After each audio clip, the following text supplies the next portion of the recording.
This is very much a safe space.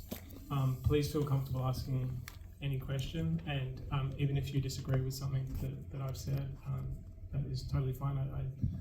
I do this for a living, so and I won't be disrespectful in the way I respond, or I'll try not to be. Wonderful. Now, I already see lots of hands, but I'm going to start over here.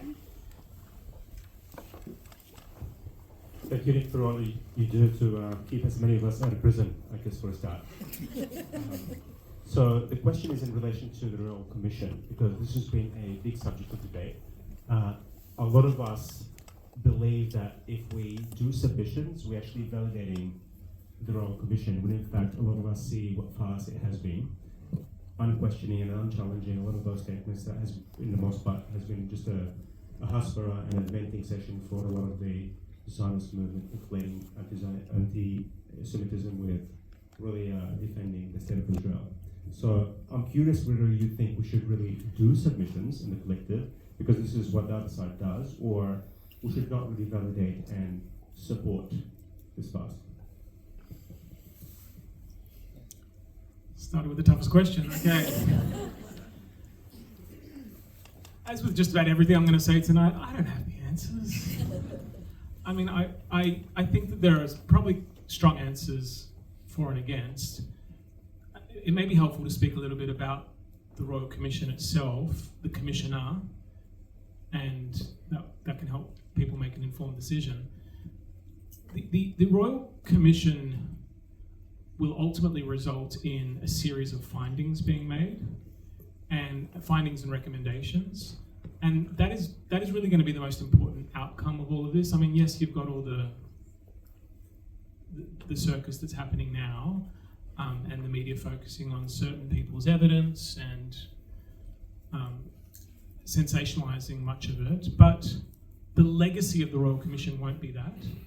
It will be the findings and the recommendations.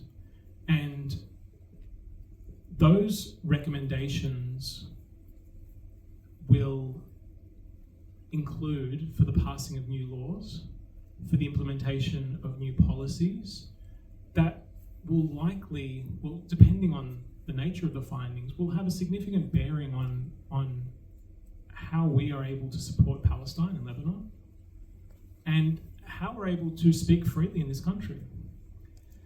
And the findings will be based on the evidence and the submissions.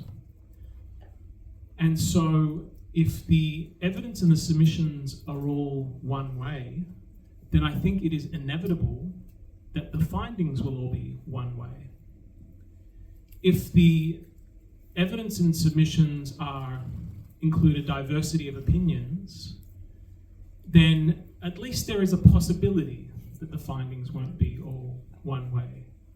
I don't think we can guarantee that, and I do hold grave concerns about the ultimate outcome of this Royal Commission. I mean, let's just go back to how it started. Yeah. This Royal Commission was brought about not because the government thought it was a good idea, but Albanese was forced, or at least he thought he was forced, to launch this Royal Commission as a result of pressure from the lobby. And when I say lobby, I'm including the Murdoch press, which is essentially these days, at least on questions of Israel, has become the media arm of the lobby, right? And so clearly the lobby wouldn't have pushed so hard for this Royal Commission if it thought that it was going to result in findings adverse to its interests, right? Similarly, and so we saw that manifest almost immediately with the letters patent, which is the document that was released, I think, on the 9th of January. So I think the Royal Commission was maybe announced on the 8th of Jan, and then the next day the letters patent come out, and what did letters patent disclose? Okay, it is adopting the IRA definition of anti-Semitism. What's that? For those who don't know, the International Holocaust Remembrance Alliance definition of anti-Semitism, which conflates most criticism of Israel with criticism of Jewish people. And Commissioner Virginia Bell clarified on the first think it was the first day of the commission, orally, that the definition of anti-Semitism to be applied at the Royal Commission would be the IHRA definition. Then we've seen issues of representation. True it is that the Jewish Council of Australia was able to be represented, but even that was a fight. But what about APAN, right? The Australian Palestine Advocacy Network.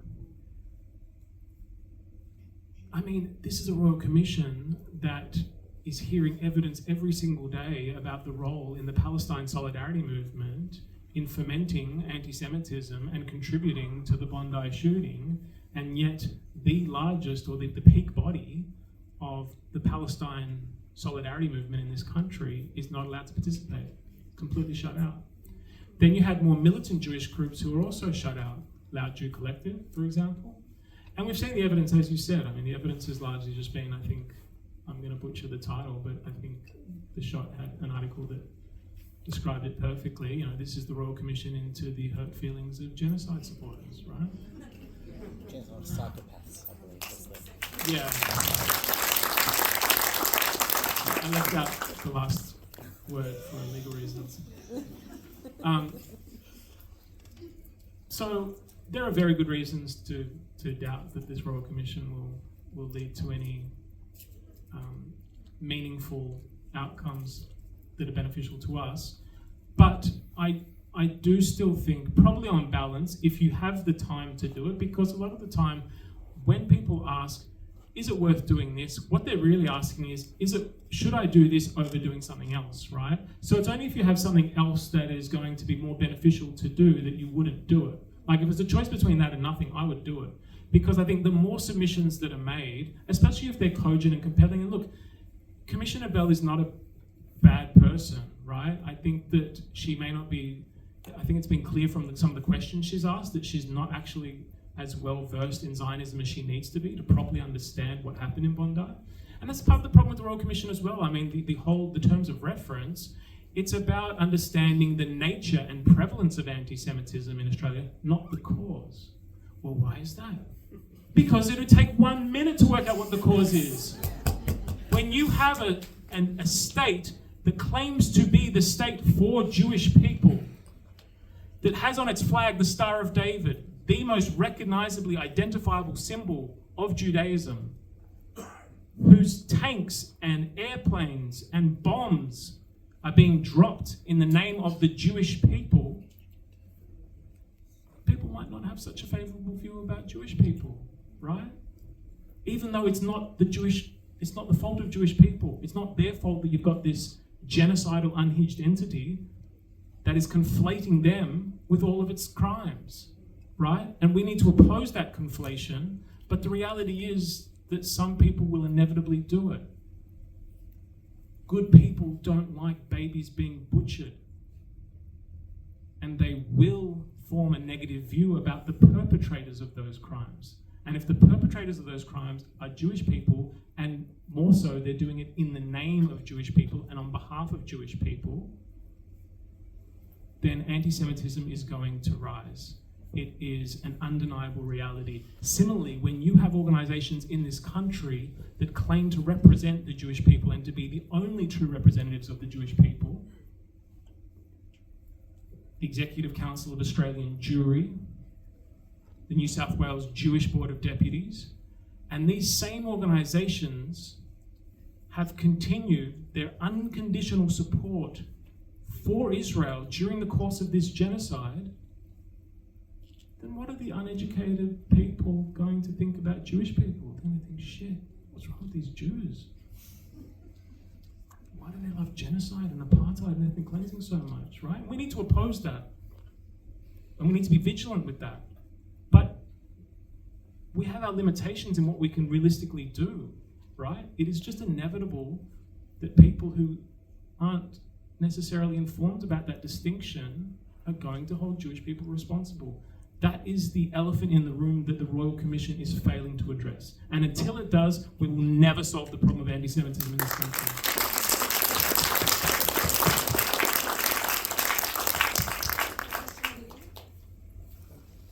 Yes, I have a question relating to the on your podcast. You've spoken about the Cellebrite spy software that Israel supplies to the police forces, and how they can just grab your phone and download everything else. But could you give us a rundown on phone security and what we can do to like you said, leave your phone at home if you go to a protest rally?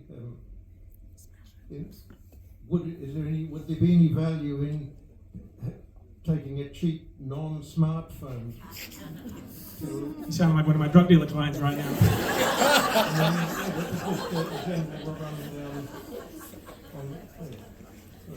That's about it. No, it's a very good question. Our mobile phones are, without a doubt, the place where our most sensitive, private, and possibly incriminating data is stored. If you think about all of your messages, your photos, videos, notes, emails, even a lot of data that you don't even know is stored on your phone and that you can't access yourself, location data, temperature. Your iPhone is recording your temperature at all times, or it's technically the battery temperature, but that can often tell which kind of climate you are, whether you're inside, outside, etc. When your phone's locked, when it's in your pocket. So all of this data is stored in your phone, and if your phone falls into the hands of law enforcement or another government agency that has Cellebrite technology, then it is very likely that all of your phone data is going to be downloaded using this program called the Universal Forensic Extraction Device, which is manufactured by Cellebrite, an Israeli surveillance technology company with extremely close ties to the Israeli military, particularly Unit 8200, which is the principal intelligence branch of the or unit of the IDF.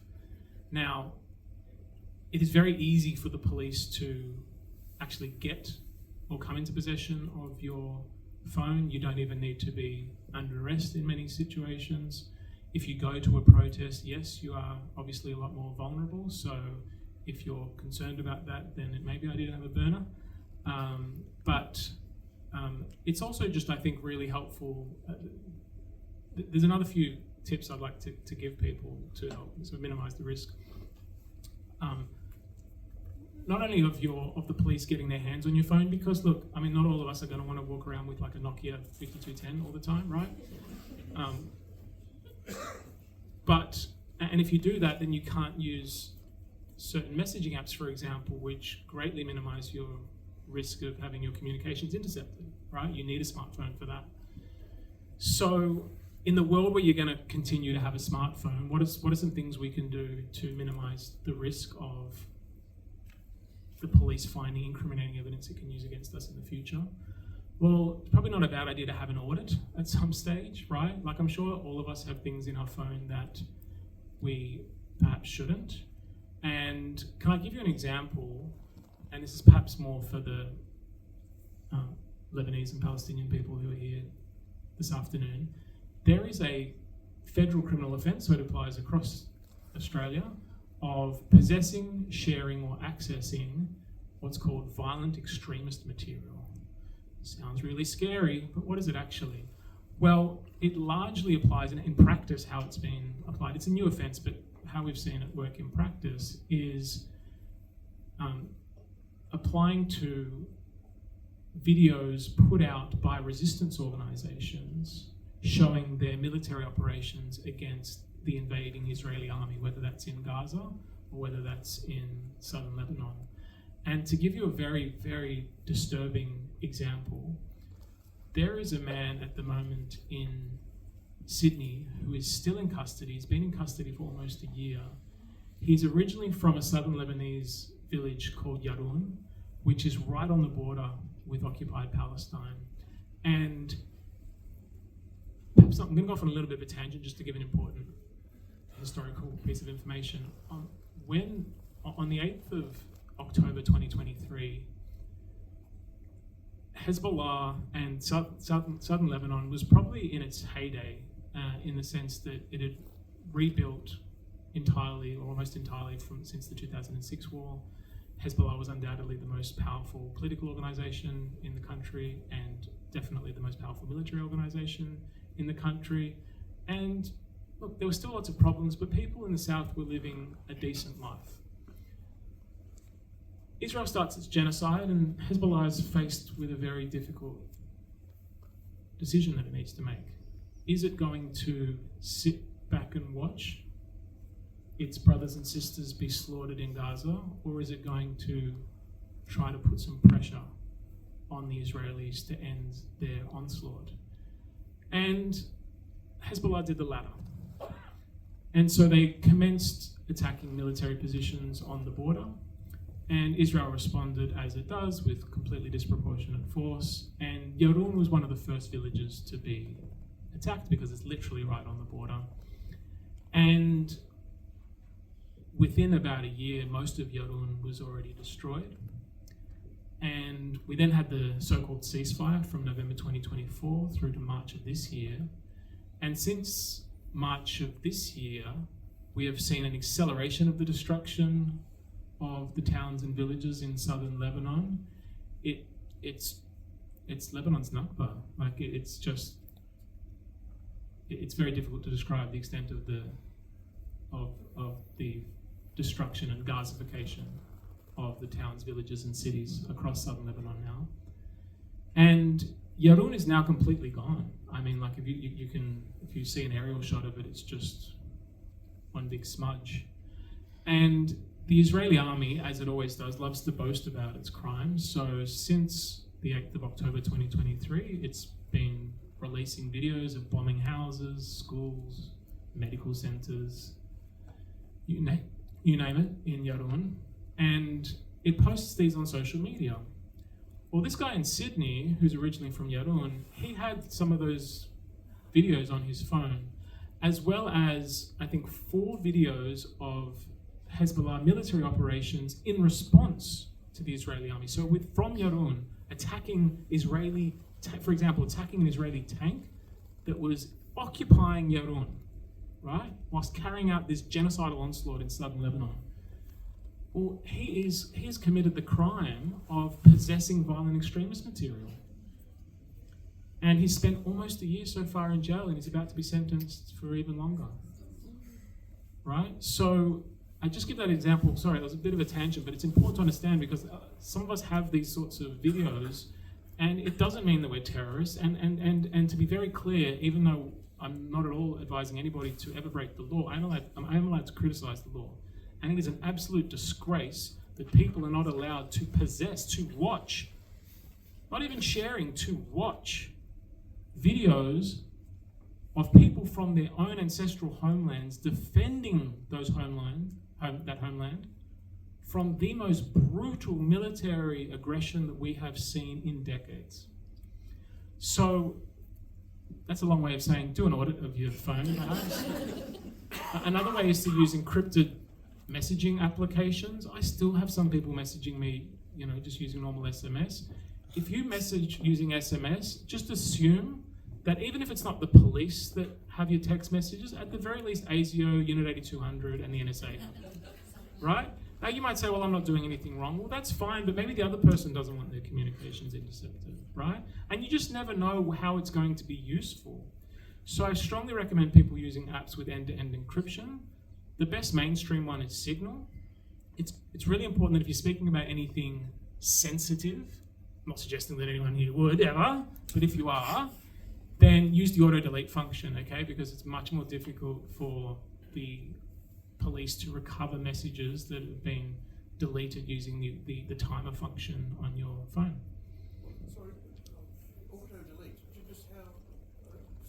Sorry to butt in. No. I don't quite understand.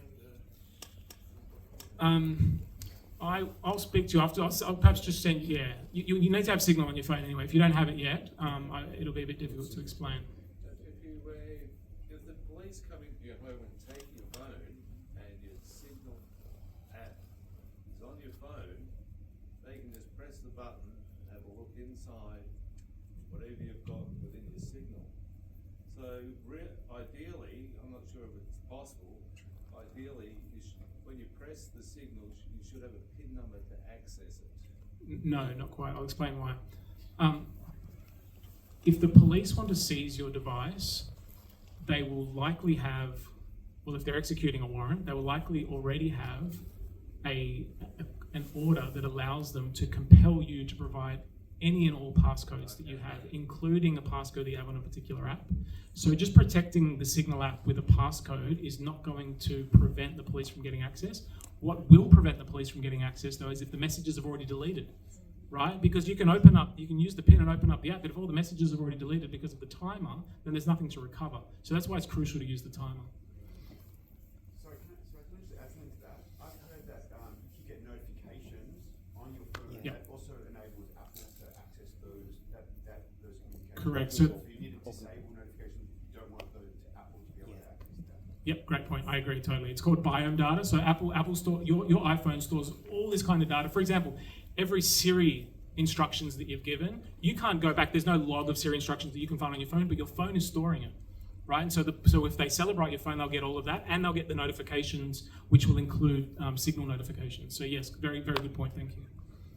We're going to move on to the next question. Thank you. This has all been really helpful. In Victoria, there's also been a lot of political rage over the last 3 to 4 months. A lot of people haven't even been charged with the things they've been accused of on the warrant. But for a few warrants lately, there've been charges that are complete lies. I'm guessing the police have just put them to get the magistrate to sign on the warrant for the raid. Firstly, is that legal for the police to kind of just completely make something up in order to get a warrant? And secondly, if the people aren't charged ever with those things they're accused of in the warrant, is that something worth pursuing to make sure that won't happen again, or is that just kind of how the police work? Good question. So, answer to your first question is no, it's not legal, but that doesn't mean that the police it doesn't mean that it's easy to prove that the police have done that. Remember that they don't need to have evidence that will establish someone's guilt beyond reasonable doubt when they're applying for a warrant. It's a very low bar. Having said that, if it's completely fictitious, like if it has no basis whatsoever, or it's the warrant's been obtained on the basis of false allegations, demonstrably false allegations, then yes, you can take action. And there are a couple of ways that you can do that. I'm just worried it might be a little bit too technical and boring for the audience. But in short, if you are the way that you do that depends on whether you're charged or not. If you're charged, it's quite easy to prove because you've got the power to issue subpoenas and the police have disclosure obligations, etc. If you're not charged, it becomes a bit tricky because what's just happening there, it's sort of like this Mexican standoff where the cops have got your devices and you want them back. But sometimes if we're worried that the police might have enough evidence to charge someone, often I'll advise the clients not to do that because then you're kind of provoking the police to charge them, because the way that you get those devices back is by applying to the court and arguing that the police had no basis to take them. What's the police response to that? Oh, okay, we do have a base, now I'm going to charge you, right? So I did it recently. There was this high-profile case in New South Wales where my client was a very sort of successful, and that's the only reason we were able to do it, because he had a lot of funds. Most people don't have the money to do this because it's very expensive, this kind of litigation. You have to go to the Supreme Court and seek an injunction. But he's this very successful owner of a fashion business, and he'd just done this photo shoot, or like this shoot for Instagram. They do most of their marketing on Instagram. And he was driving home and the cops pulled him over and they seized his phone. And the reason that they gave for seizing his phone was suspicion of drug supply. But we were able to establish later through issuing a subpoena it was complete bullshit. The cops just made it up, right? And so we were able to get a declaration that the search was unlawful, that the phone had to be returned without celebrating it, and that if they had already celebrated it, they said they hadn't, but if they had celebrated it, then they had to delete the download of the phone. So you can do it like that, but it's very difficult and can be very costly.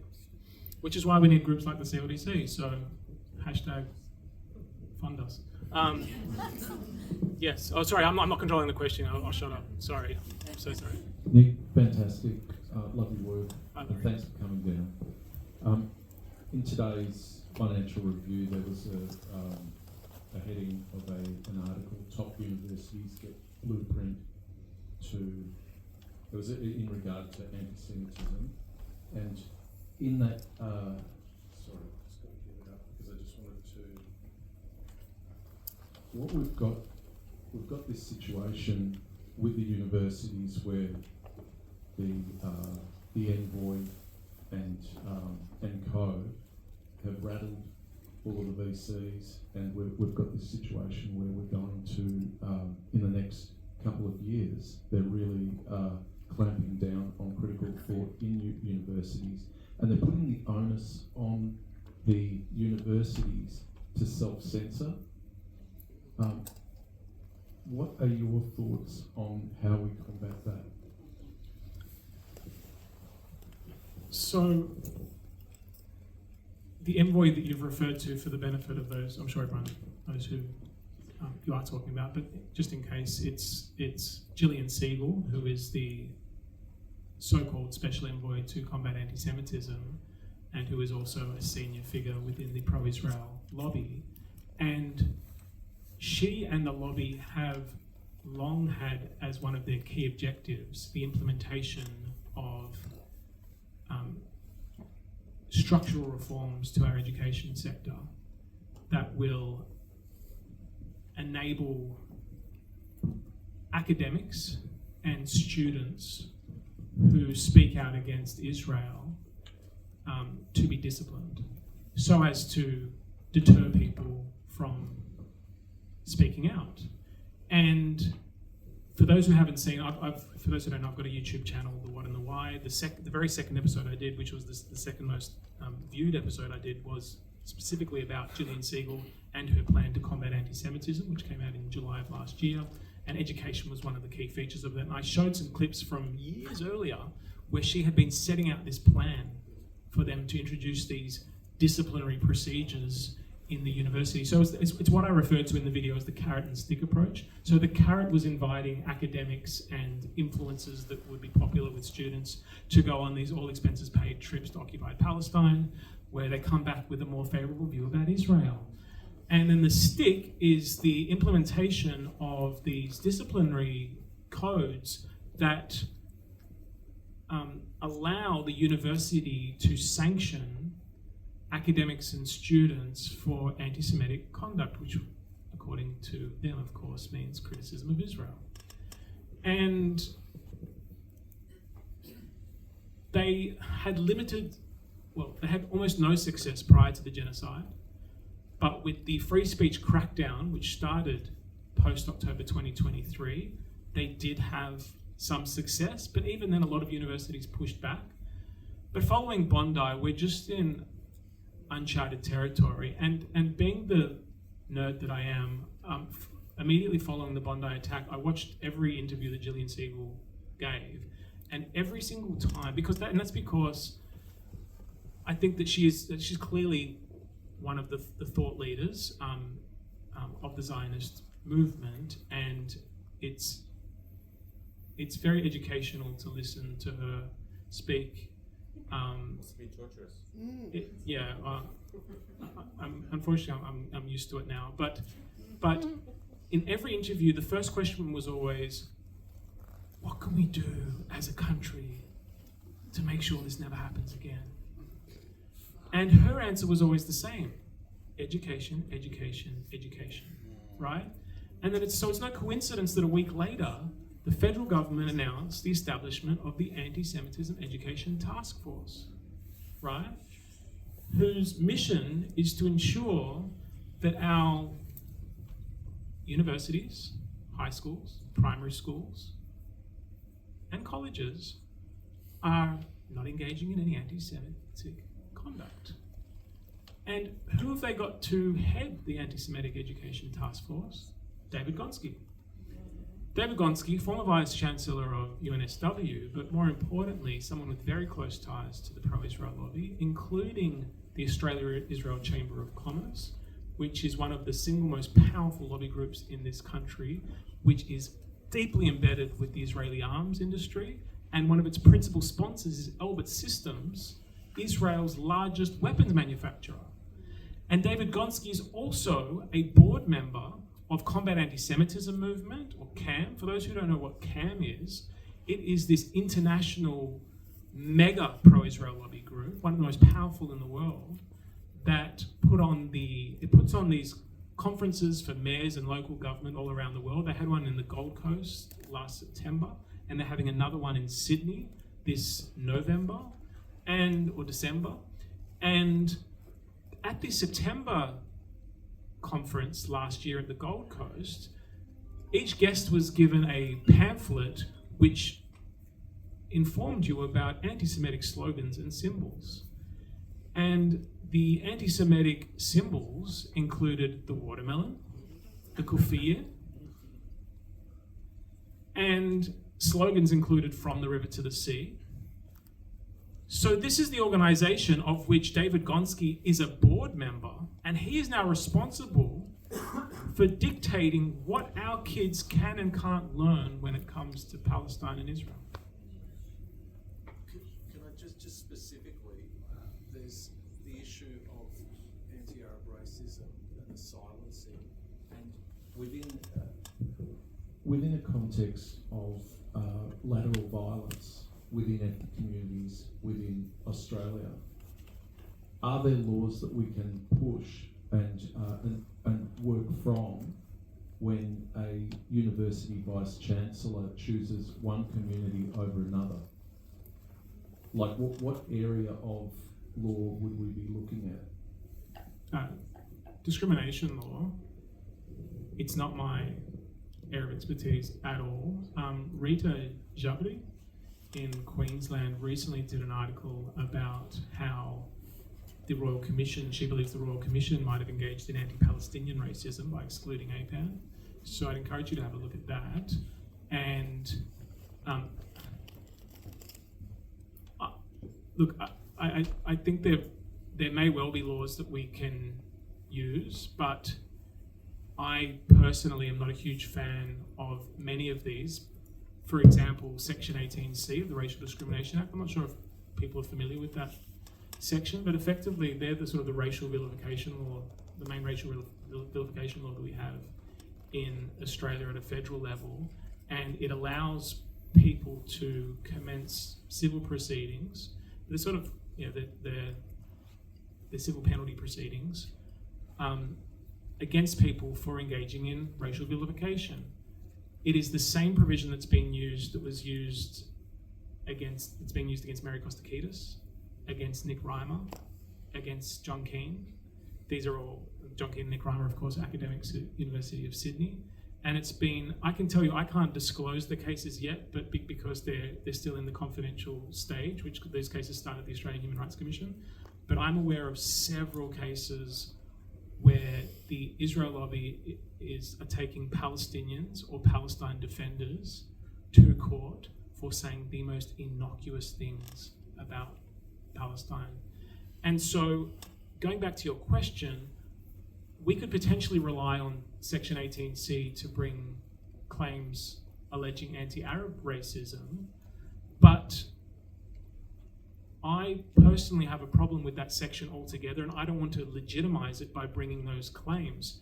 Why? Well, firstly, because I am a strong believer in free speech. I know what you're talking about. It's not technically free speech. It's more about structural discrimination. So I have shifted the topic slightly. But with Section 18C, not only does it go against my support for free speech, but also it is a system that it's a provision that was brought in with the support of the pro-Israel lobby because they knew they're the ones with the resources to be able to weaponize it against us, right? For every one claim we can bring against them, they can bring 100 against us. So I think we need to be opposed to laws that stifle free speech generally, and doing so will protect us. It's both a principled and it's a strategic position.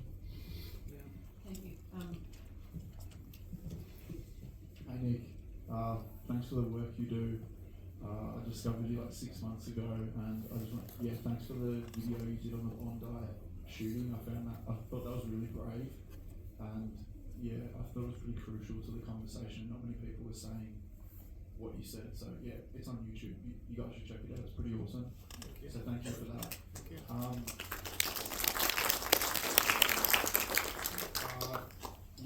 The other thing was, the other day I was at Melbourne Uni, and I usually chill with the pro-Palestine people at Melbourne Uni, but there was like the Jewish Association was having like a bagel stand, and I wanted to go chill with them and eat some bagels.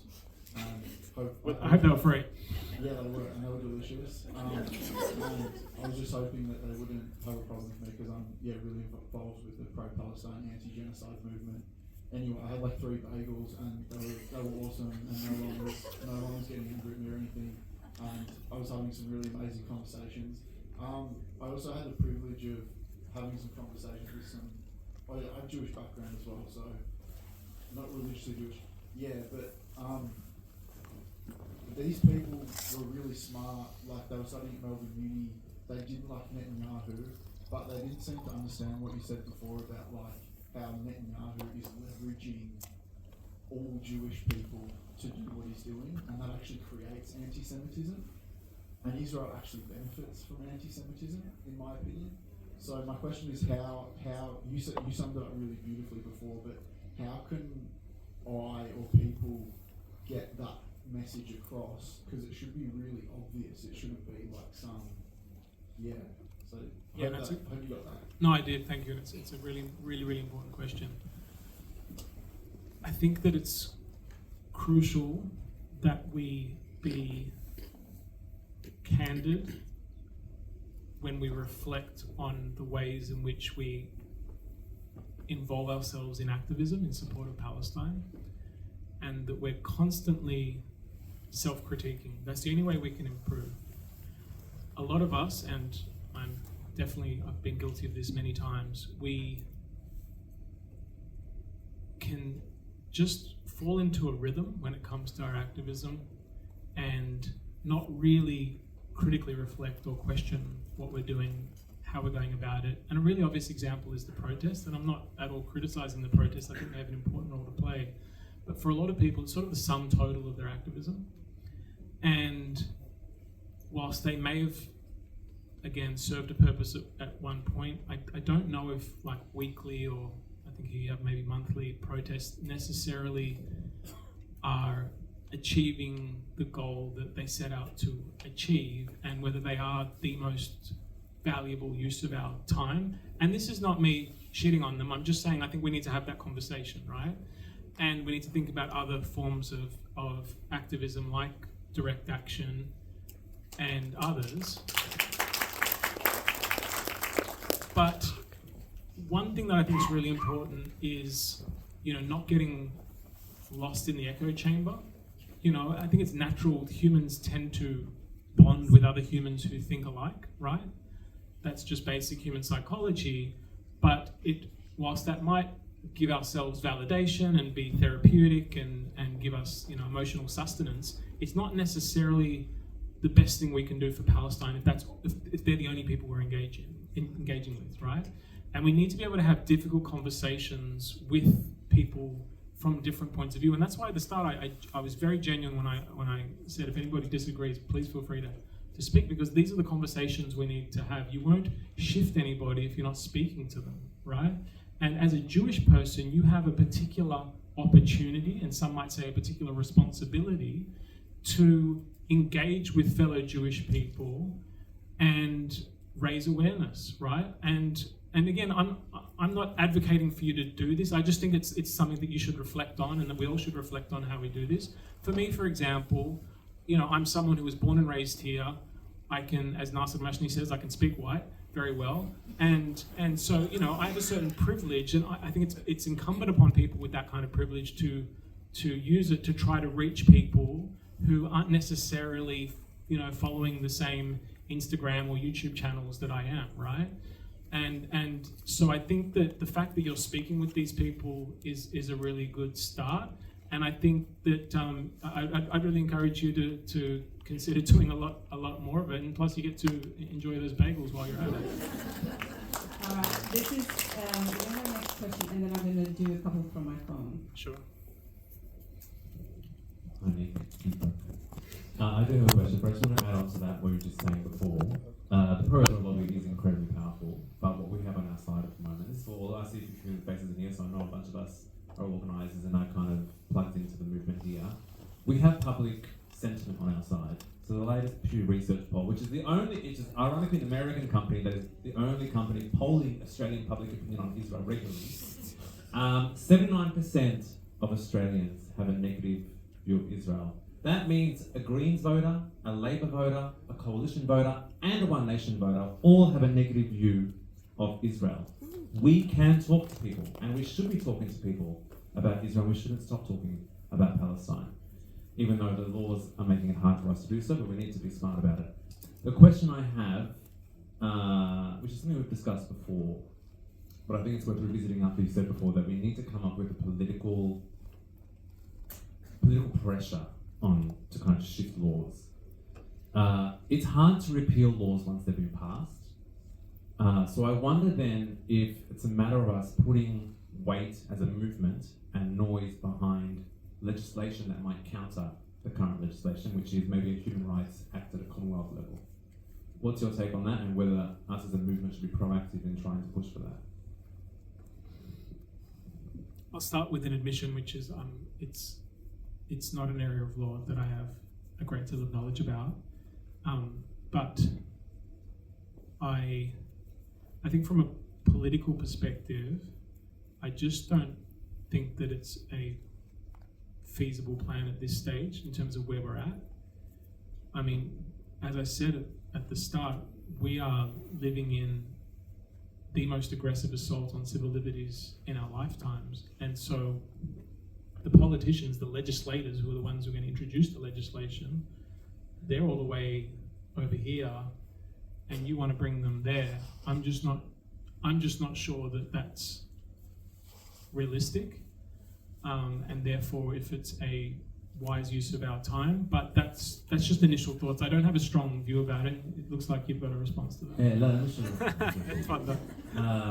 Well, because I was at an event last week, and Gillian Triggs, who is the former Human Rights Commissioner, she was giving a talk, and she was talking about this in a different way. She was saying, maybe you might have some experience with this, but she's saying, in the judges community at the federal and high court level, they do sift through kind of legislation when they're confronted with these cases to find ways to protect free political expression, but they are limited by the fact that we just don't have enough in there. And so she was a strong advocate for pushing for some form of greater protection in a legal sense to give judges the weapons, the ammunition to kind of help you, I guess, when you're fighting these cases, right? Refer to clauses that might be able to defend them. So do you think it's, I don't know, well, I guess, yeah, is it a matter of urgency not to kind of push for laws that might just add a bit more in terms of defending against these more aggressive laws that we're seeing? Again, I just don't see the political will there. The judges have a very different perspective on this than our politicians. And whilst I'm not here to sing the praises of the judiciary generally, they have historically performed an important function in this country.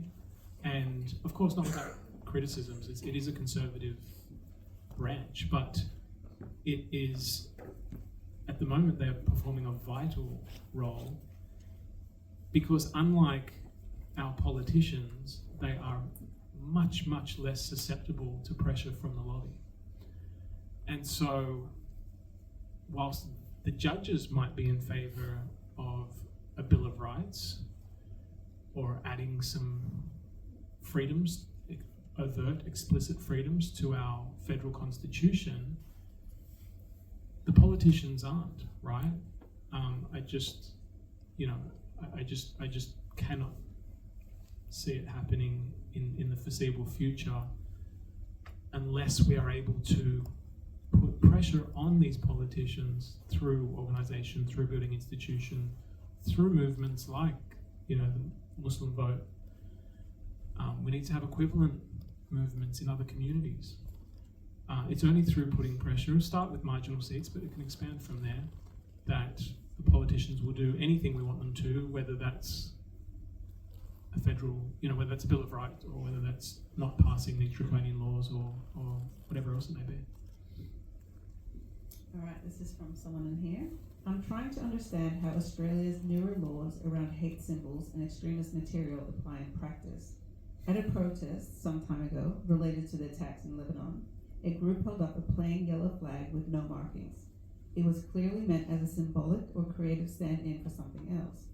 My question is, under the current legislation, could non-explicit creative displays like this ever fall under hate symbols offences if authorities believe the intended meaning is established? Or do the laws require an actual prohibited symbol to be shown? So,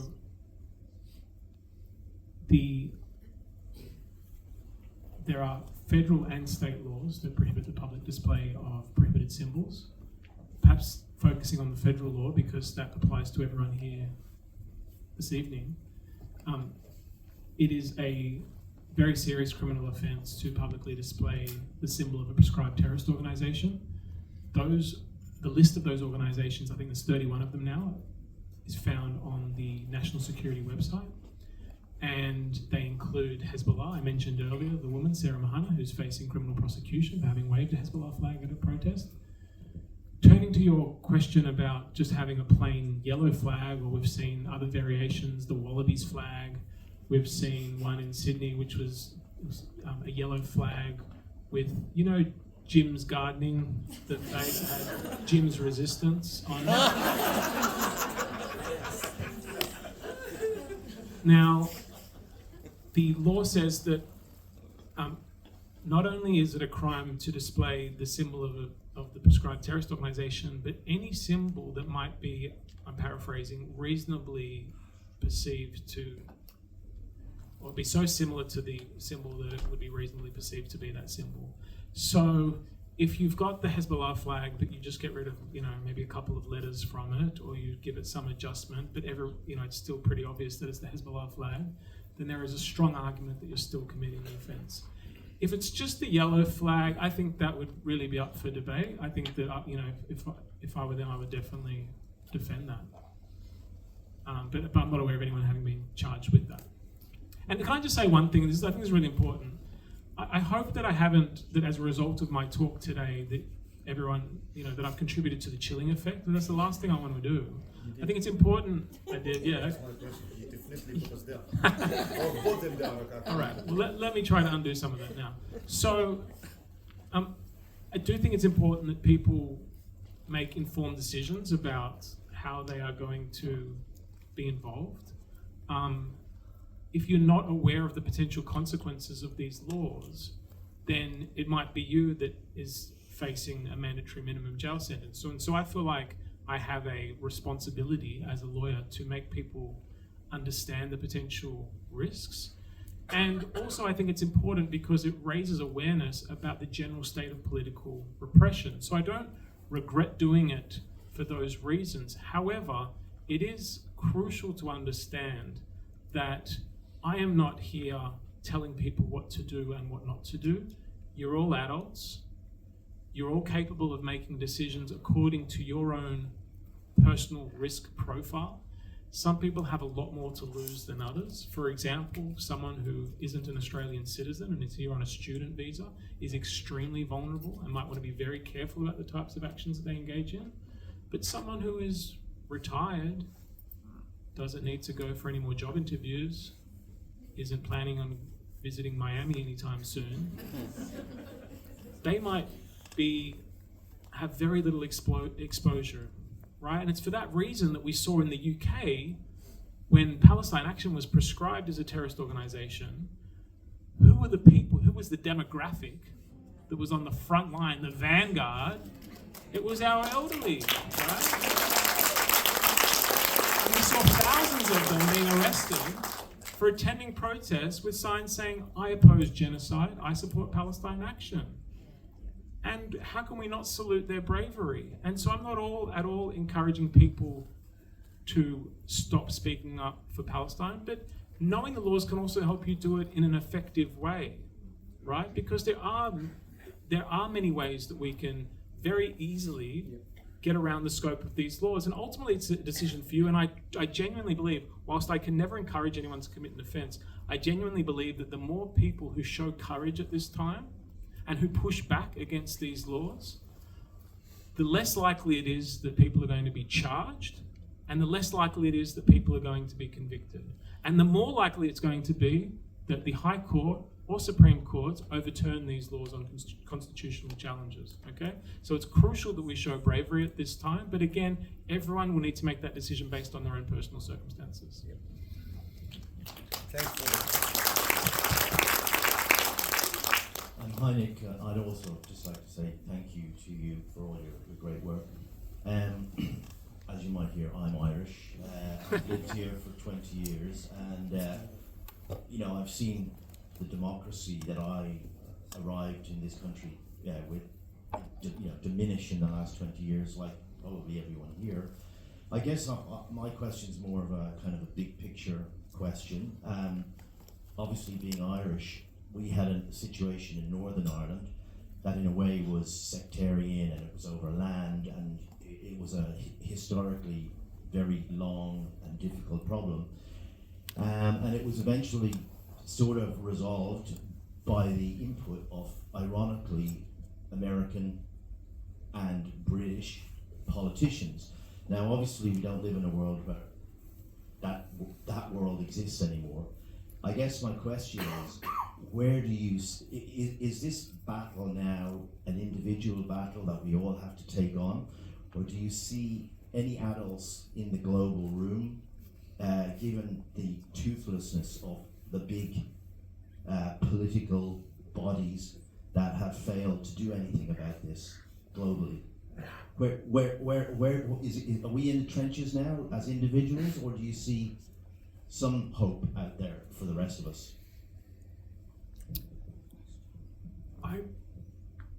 I'm not on board entirely with the framing. I think that we're going to be in the trenches, and we should be in the trenches regardless. This is not going to be a battle that is over in weeks, months, or years. I think that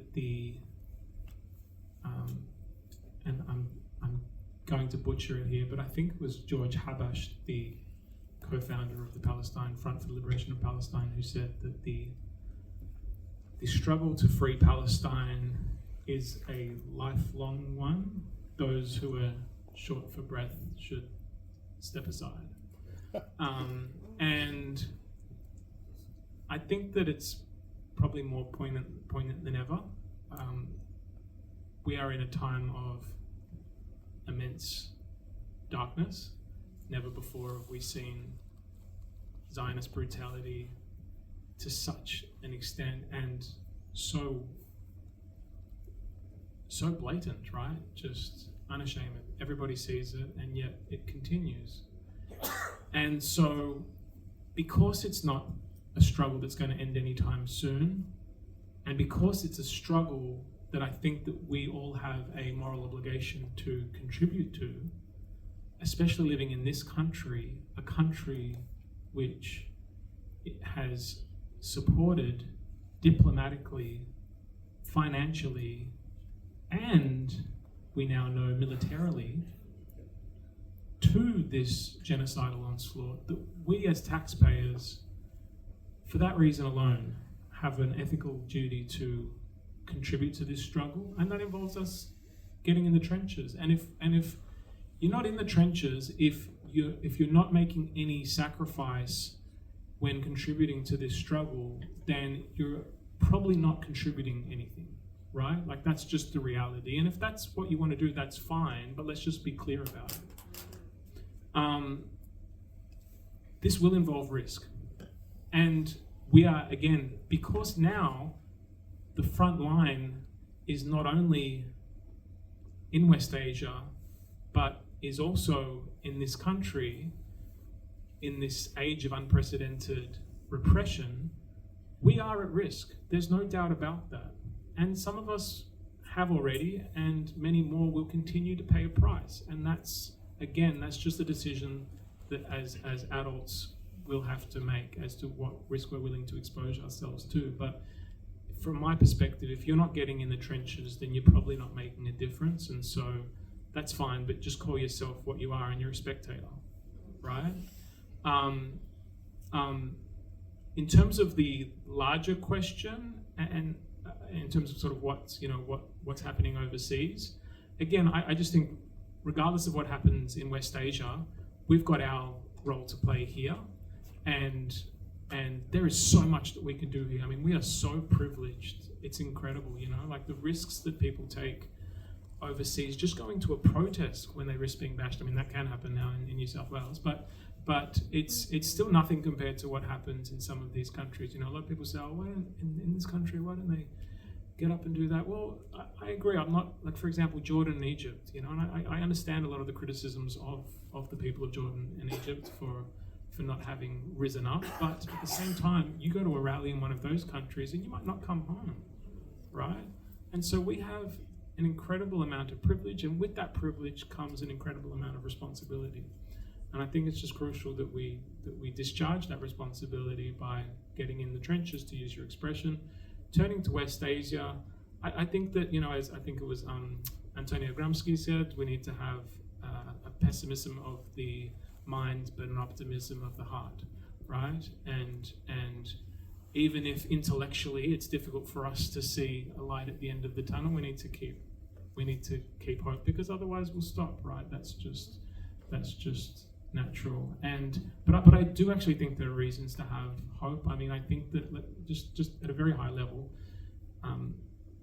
Zionism has well and truly been defeated in the battle of ideas, as I mentioned at the start. Like, there is no one who can credibly defend Zionism anymore. It has been exposed for what it is, a racist, genocidal ideology. And I don't think that there's any coming back from that, right? And that's why we have 79% of Australians opposing Israel, right? Because people see Israel for what it is now. Not just the crimes it's committing in Gaza, but the ideology that gives rise to those crimes, that is at the root of everything that we're seeing, right? We're also seeing enormous change happening, particularly when it comes to the axis of resistance. We were led to believe that, for example, Hezbollah had been destroyed, that what's Iran going to do in the face of the world's only superpower? How can they possibly stand up to America, with Israel, with all of these Gulf countries?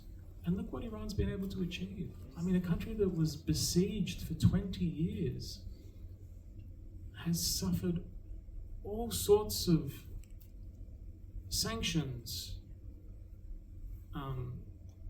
diplomatic isolation, embargoes, assassinations, and yet they were able to put it lightly, keep at bay the world's only superpower, supported by the strongest military power in the region, and with all of the Gulf states, right? And to put it, other than lightly, to have a resounding victory against them, right?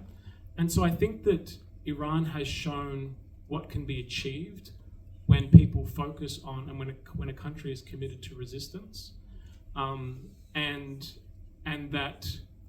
that is not to at all downplay the price that's been paid. There's been an enormous price that's been paid, not only during these wars, but with all of the sanctions and much of the protests. I mean, I don't want to get down a rabbit hole, but the huge protests that were used to manufacture consent for the invasion of Iran earlier this year,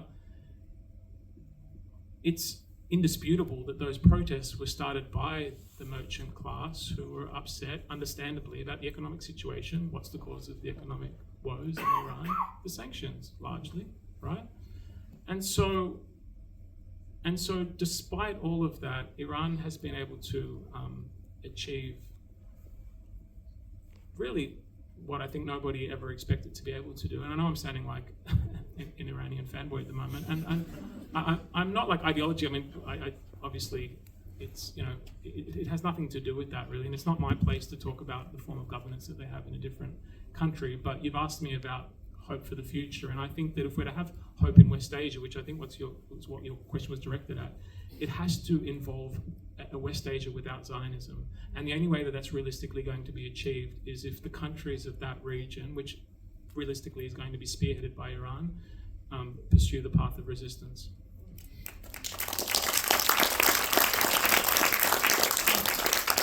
I think I'm asking for the impossible, but I want to have two more questions because two very important people want to ask them. It was important, but these are especially important. Father of one of the flotilla participants. And then we need to wrap up. But can we do that? Is that possible? I'm in your hands, yeah. Thanks, Nick. You've outlined the importance of legal action for bad laws. I'd just like to get your opinion. As most of you know here, the Global Sumud Flotilla, there were 11 Australians. All of them were sexually assaulted, some of them were raped, there was physical beatings, psychological beatings. They're doing this to extend the fight against genocide and the State of Israel. So they're looking to create a class action from the Australian courts against the State of Israel. But I'd like to get your opinion, probably for the general audience, that what are the avenues that you would see open to them? Yeah. It's a great question, but unfortunately, I just don't think that I have the expertise to be able to answer it. I have zero understanding of what the scope is for an international class action. I'm aware that it's being strongly considered to be launched in Europe. I have some comrades who are sort of long-time members of the GSF, but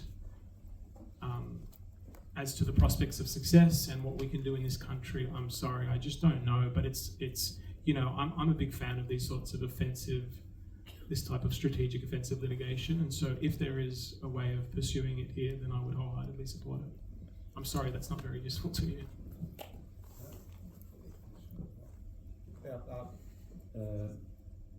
Majority of my questions have been answered by you when you actually had my comment. Now, the negative talking to a man of a law or a person of a law is put us down, which is deliberated that too much. I'm sorry, just missed that. Sorry, the negative. What? Sorry. The negative to talk to a person of a law put us down, mean thinking we have had a lot of fear, a lot of things to lose. We can do nothing. Now, on the other side, talking to the man of the law or the person of a law, we need to find out how we can look at the other side of the pictures, how we really encourage ourselves to weigh where is the step we have to take further, and we can afford to take further to change the reality.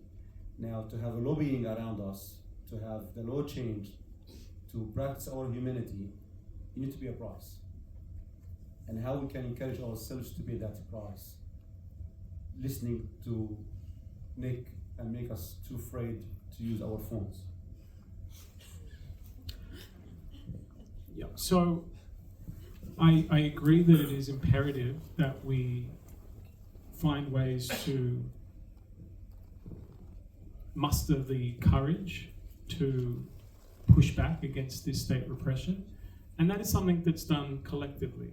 I think courage is cultivated collectively. And so when people see other people taking a stand, then that might inspire them to do the same, right? Historically, that's often how, or that's always how there has been successful resistance to state repression.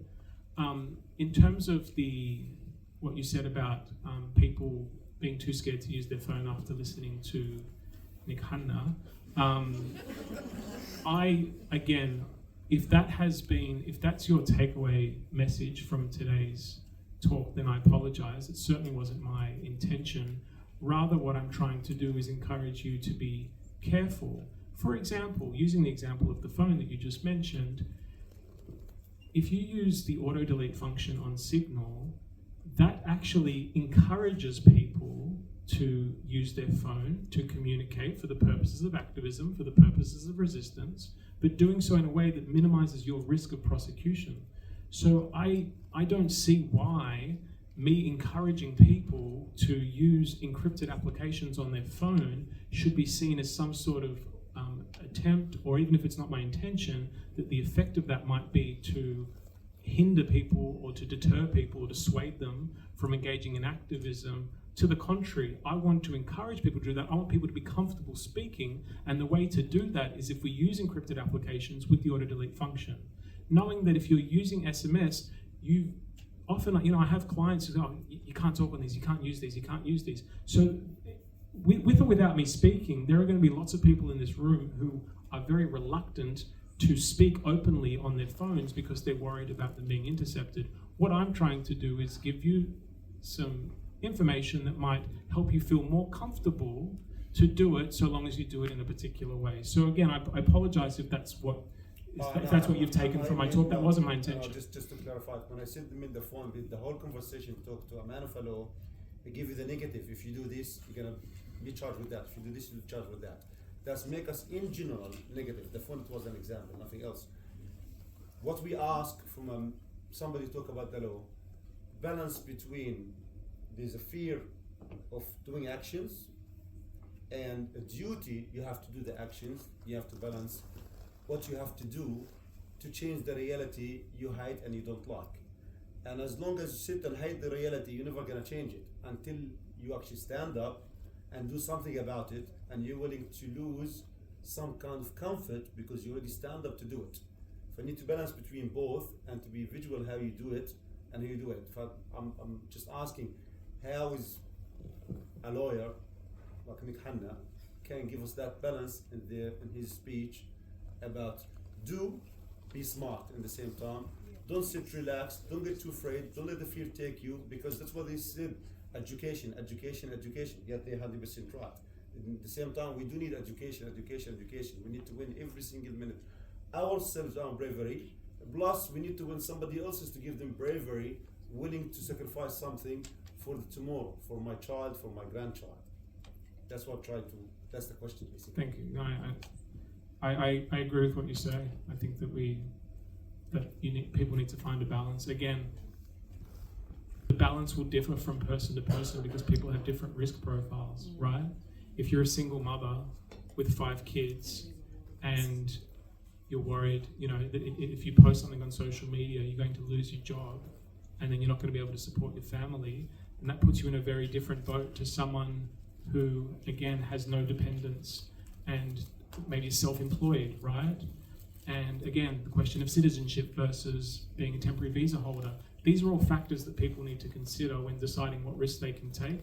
But to be very, very clear, if I haven't been clear already, I am not here seeking to discourage people from speaking up against Palestine, and not just speaking up against Palestine, from taking substantive action in support of the liberation of Palestine, right? It's crucial that we do that. And I think anybody who follows me on social media will see I'm not someone who is afraid to speak about very dicey issues.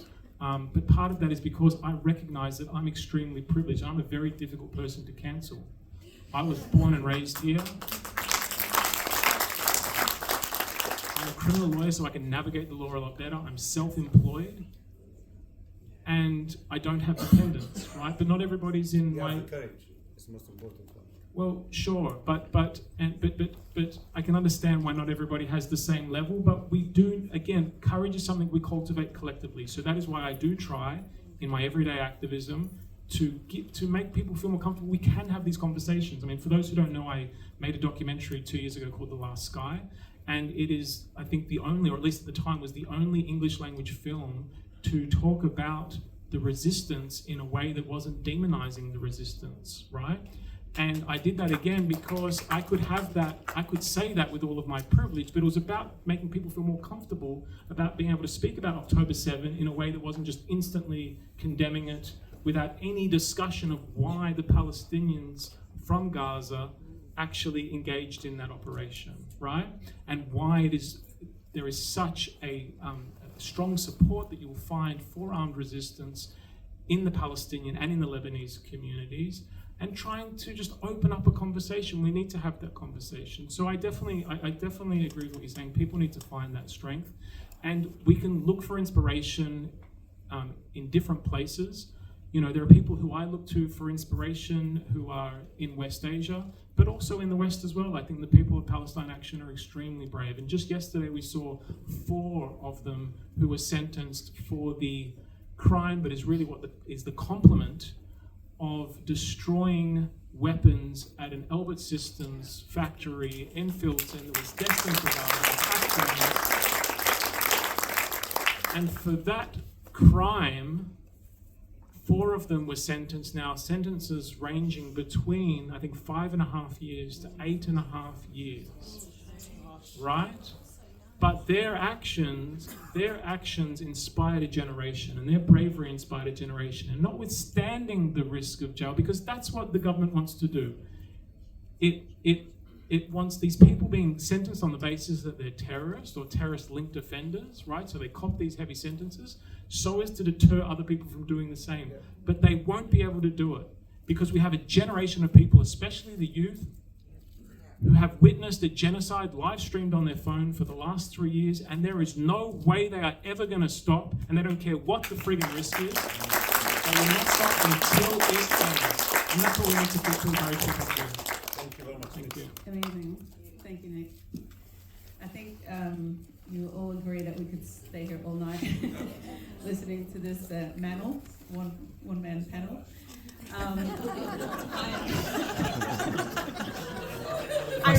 If I start a Hinge profile, that's what I'm going to I really wanted to put that on the flyer, but I was told not to. I don't know if you realize, but Nick has not asked for any financial help to cover this at all. He does this all out of the goodness of his heart, and I think he's just been extremely